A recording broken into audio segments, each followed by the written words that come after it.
U toku i nakon nesretnog rata u Bosni i Hercegovini Tuzlu su posjećivali mnogi više ili manje poznati umjetnici. Najinteresantnija grupa umjetnika iz Britanije dolazila u Tuzlu više navrata i željela da ovom gradu, makar koliko može, svojom umjetnošću podari neke duhovnosti i kulture koja nam je tada najviše nedostajala. Margaret Wood, jedna od tih britanskih umjetnika, poklonila je gradu skulpturu bosanske žene, vrlo zanimljivo napravljenu u terakoti, ploče od terakote zarotirana na jedan zanimljiv način, stvorile su jedan gotovo barokni utisak ovog prostora.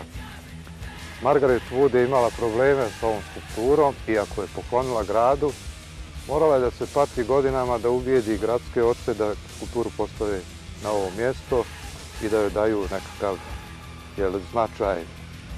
Svojim novcem je uradila skulpturu, hajde, to je njen poklon, to možemo shvatiti.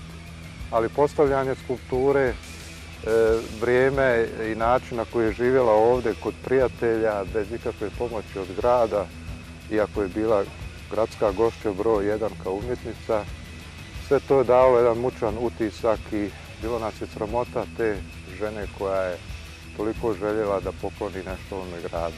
Još jedna skulptura njena koja je poklonjena nakon jedne izložbe u Domu armije, to je bila jedna od prvih izložbi nakon rata.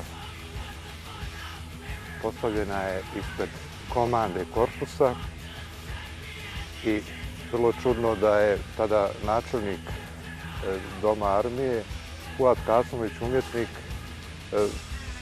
spremno prihvatio da tu skulpturu udomi na to mjesto i sva sreća da je na tom mjestu i pitanje da li bi se da je na drugom mjestu očuvala, jer znamo da tamo pred komandom stražari čovjek sa puškom.